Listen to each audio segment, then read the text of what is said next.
नेपाल में जारी राजनीतिक संकट की वजह से अब तो यही नजर आ रहा है कि चीन ने वहां जो भी किया था उसके सारे किए कराए पर पानी फिर चुका है। चाइनीज कम्युनिस्ट पार्टी और उसके नेता शी जिनपिंग ने हिमालय के इस देश का भारत के साथ सदियों पुराने संबंधों को तार तार करने के लिए जो कुचक्र रचा था, अब वह उसी पर भारी पड़ रहा है। कुछ महीने पहले तक जब नेपाल की केपी शर्मा ओली सरकार ने भारत के काला पानी को लेकर नक्शा विवाद को हवा दिया था, तब लग रहा था कि ड्रैगन ने उस छोटे से देश को पूरी तरह से अपनी गिरफ्त में ले लिया है। लेकिन आज की तारीख में कहानी पूरी तरह से पलटी हुई नजर आ रही है और नेपाल सुबह का भूला जैसा दिखाई देने लगा है, जिसकी एकमात्र आस फिर से भारत की ओर ही टिक गई है। इन सब के अलावा नेपाल में जारी राजनीतिक संकट के बीच वहां कुछ अजीब प्रदर्शन हो रहे हैं। बता दें कि चीन ने सत्ताधारी नेपाल कम्युनिस्ट पार्टी में फिर से एकजुटता के लिए सारी कोशिशें कर ली हैं। इसके चलते शी जिनपिंग की काफी फजीहत भी हो चुकी है। उन पर नेपाल के आंतरिक मामलों में दखलंदाजी के आरोप तो लग ही रहे थे, अब नेपाल में चल रहे इंफ्रास्ट्रक्चर प्रोजेक्ट को भी इस गुस्से का शिकार होना पड़ रहा है। बता दें कि नेपाली पीएम केपी शर्मा ओली के निर्वाचन क्षेत्र स्थित चीन की दमक इंडस्ट्रियल पार्क का स्थानीय लोगों ने जोरदार विरोध शुरू कर दिया है। जानकारी के मुताबिक स्थानीय लोग इस प्रोजेक्ट के लिए ली गई जमीन की वाजिब मुआवजे की मांग के साथ साथ उसमें पूरी तरह से पारदर्शिता बरतने की मांग करने लगे हैं। इन सब के अलावा पिछले हफ्ते फेडरल लिम्बुवान फोरम नाम के एक नेपाली संगठन ने चीन के खिलाफ विरोध प्रदर्शन आयोजित किया था, जिसमें करीब 5000 स्थानीय लोग शामिल हुए थे। और अब तो पीएम ओली ने चीन को एक और झटका देने की भी तैयारी शुरू कर दी है। दरअसल काठमांडू पोस्ट की एक खबर के मुताबिक पिछले दिनों नेपाल कम्युनिस्ट पार्टी से जुड़ी एक महिला संगठन all Nepal women's union PM Oli को यह समझाने के लिए गई थी कि अगर नेपाली सुप्रीम कोर्ट संसद को भंग करने के उनके फैसले को पलट देता है तो वे क्या करेंगे। इसके लिए खुद ही संसद बहाल करने की पहल करें।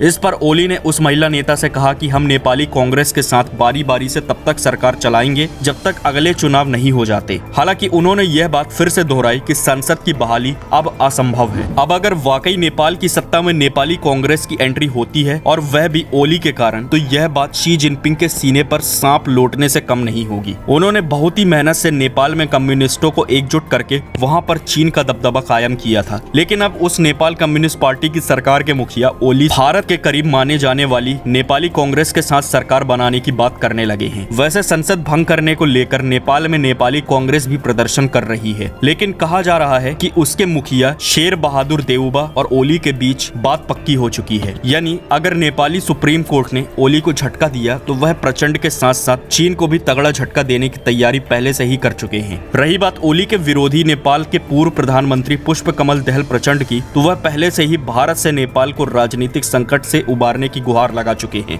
यानी जिस नेपाल में पिछले कुछ महीनों पहले तक चीन का डंका बज रहा था और भारत के खिलाफ वहां जहर भर दिया गया था, वह स्थिति अब खुद ब खुद बदलने लगी है। क्योंकि नक्शा विवाद के नाम पर ओली ने वहां जिस तरह से राजनीतिक स्वार्थ के लिए वहां राष्ट्रीयता की भावना भड़काई थी, उसके बाद भारत ने खुद को वहां के आंतरिक मामलों से पूरी तरह से दूर कर लिया है। लेकिन अब यह बात भी चीन को पच नहीं रही है। बता दें कि नेपाल के राजनीतिक संकट में चीन ने शुरू से जिस तरह से दखल दिया है और भारत ने चुप रहकर अपनी कूटनीतिक समझदारी का परिचय दिया है, अब ड्रैगन को यह बात भी खलने लगी है। वह यह समझ नहीं पा रहा है कि आखिर भारत शांत क्यों है, जिसके चलते चीन के खिलाफ लोगों का गुस्सा और बढ़ता ही जा रहा है। अगर बीच में भारत होता तो वह लोगों में इसके खिलाफ आसानी से गलत फहमियां फैला सकता था। लेकिन आज की तारीख में तथ्य है कि चीन की सत्ताधारी पार्टी की उच्च स्तरीय प्रतिनिधिमंडल को नाक कटवाकर नेपाल से बीजिंग लौटना पड़ा है। फिलहाल इस मामले पर आपकी क्या राय है, हमें कमेंट में जरूर बताएं। साथ ही मामले से जुड़ी खबरों के लिए देखते रहिए द हिंदुस्तान मिरर को। धन्यवाद।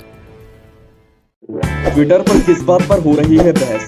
मोदी ने कौन सा बड़ा ऐलान कर दिया? इंस्टाग्राम पर क्या फैला है? क्रिकेट जगत में किसने छुड़ाए किसके छक्के? राजनीति में क्या हो रही है उठापटक? किसने किस पर कसा तंज? अब इन सब की जानकारी मिलेगी एक ही जगह पर। जी हाँ, सब्सक्राइब करके द हिंदुस्तान मिरर को और पाएं डेली न्यूज, राजनीतिक उठापटक, क्रिकेट की खबरें और भी बहुत कुछ, सिर्फ और सिर्फ द हिंदुस्तान मिरर। तो अभी स्क्रीन पर दिख रहे रेड बटन को दबाकर जुड़ जाए द हिंदुस्तान मिरर के साथ। धन्यवाद।